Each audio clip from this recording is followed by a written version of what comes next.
We start with our sales budget. In this budgeting example for the rest of this PowerPoint presentation, we're going to be looking at Royal Company. Royal Company is preparing budgets for the quarter that ends June 30th, so that includes April, May, and June. We have a unit that sells for $10 each, and we have our forecasted sales for the next 5 months. So we see the next 5 months sales, and we're going to prepare the sales budget for the next 3 months or the next quarter. So what we do is we take our budgeted sales in units times the selling price per unit, and that gives us our total budgeted sales. So we have April, May, and June, and then the entire quarter as a sum. We can then look at what are our expected cash receipts from customers. So our expected cash collections, the information that we have here is that all sales are on account. We don't sell anything for cash.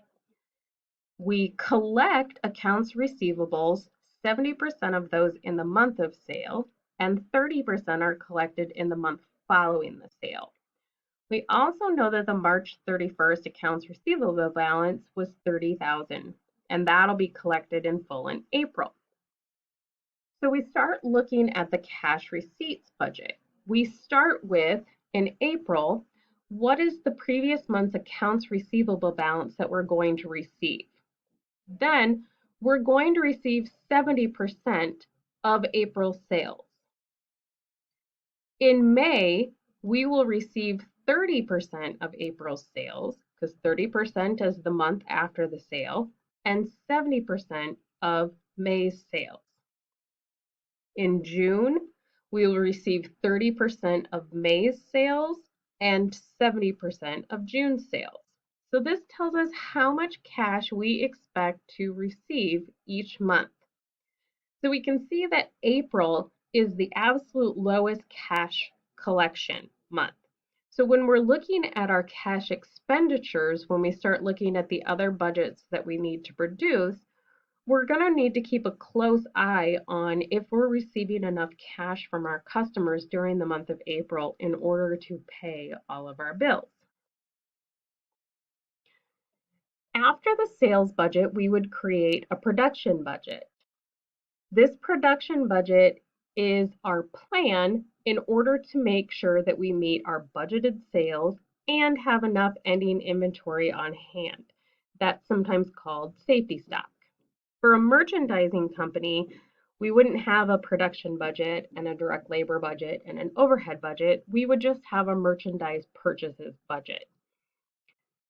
So what we have here is that we want our ending inventory to be equal to 20% of the following month's budgeted sales in units. And on March 31st, we had 4,000 units on hand. So we take the numbers from our sales budget, the budgeted sales in units. We then add our desired ending inventory. So we can see that for May, we have 50,000 units budgeted in sales. Our desired ending inventory for April is 20% of May's units. So we have a desired ending inventory of 10,000. That means we have total need for 30,000 units during the month of April. We already have 4,000 units in stock, so we need to produce an additional 26,000 in order to meet our projected needs. We then carry that information all the way through the schedule.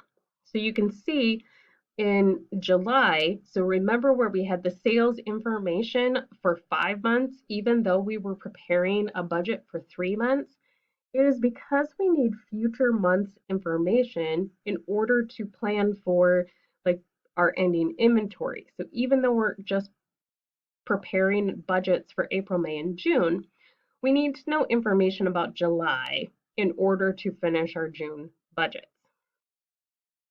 Once we have a production budget, we move on to our direct materials budget.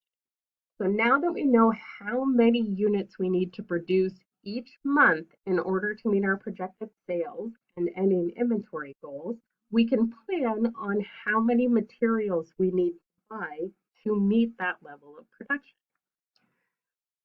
We need 5 pounds of material for each unit.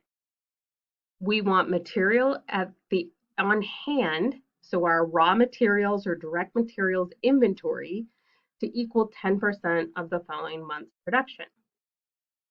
Our beginning balance is 13,000 pounds, and our current cost per pound is 40 cents. So we take the information from the production budget. How many do we plan to produce each month? We then take that number times the materials per unit. So we need 5 pounds per unit, and that gives us our production needs. We add our desired ending inventory, which is 10% of the next month's production needs, and then we subtract our beginning inventory. This tells us how many materials we need to purchase to meet that month's production goals. So we can see then that in April, we need to purchase 140,000 pounds of material, in May, 221,500 pounds, and in June, 142,000. Next, we can do our direct materials purchases budget. So what is our plan for purchasing those direct materials and how much is it going to cost? So we pay 40 cents per pound. 1/2 of the month's purchases is paid for in the month of purchase, and the other half is paid in the following month. So we buy everything on account. We have accounts payable. We pay 50% of our accounts payable in the month and then 50% in the next month. When we look at, we start again, so similar to our cash receipts for sales, this is our cash payments for materials. So we have 12,000 in our accounts payable. We purchased 56,000, so that's our 140,000 materials times 40 cents.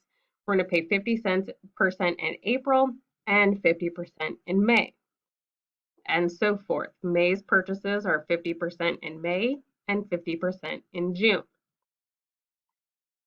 Once we have the cash disbursements for direct materials, we can prepare the direct labor budget. So how many hours of labor do we need to meet those production goals? This helps human resources and production with scheduling also. So how many hours do we need to schedule? How many people do we need to have available for work? So each unit of labor requires 0.05 hours or 3 minutes. The labor can be unskilled because the production process is relatively simple. We don't have a formal training requirement, and we pay our workers $10 per hour. So we take our planned units of production times the direct labor required per unit. That gives us our total labor hours required. We take that times our hourly wage rate, and now we have our total direct labor costs for the month. Like I said, we also know how many hours we need to staff, so we can plan for scheduling if we want to schedule overtime, if we want a second shift, if we want to hire more people, etc. Some companies might have, we can see here that it goes up and down. So May is a big month, but April and June are fairly stagnant. Some companies would have seasonal, where they would hire seasonal workers just for a boost in production. This is how companies plan when those things need to happen. Then our manufacturing overhead budget. So we have a variable manufacturing overhead rate of $20 per direct labor hour. And then our fixed manufacturing overhead is $50,000 per month, which includes $20,000 of non-cash costs, which is primarily depreciation. So it's important to remember that $20,000 is non-cash, because when we're creating our cash budget later, we wouldn't include that $20,000 as a cash disbursement. So we look at our manufacturing overhead budget. Because we apply overhead based on direct labor hours, we would bring our budgeted direct labor hours from our direct labor budget. Take those hours times our variable manufacturing overhead rate, get our total variable manufacturing overhead costs, add our $50,000 a month of fixed manufacturing overhead costs. We get our total overhead costs. We add all that together, we see our overhead costs for the quarter are $251,000.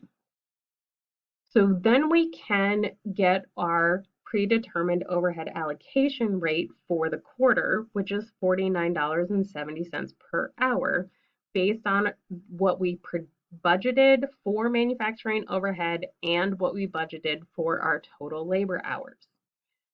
We then subtract depreciation to get the amount of cash that we have to pay out each month for depreciation. That will move then to our cash budget later. The last production budget or manufacturing budget that we would have is the ending finished goods inventory. So how much is in our ending finished goods? So we have direct materials. Each unit has 5 pounds of direct materials at a cost of 40 cents per pound, 0.05 hours of direct labor at $10 an hour, and 0.05 hours of manufacturing overhead at $49.70 an hour. So the per unit cost in our ending inventory is $4.99. We have 5,000 units in ending inventory. That comes from our production budget. So our ending finished goods inventory is $24,950. This amount will end up on our budgeted balance sheet.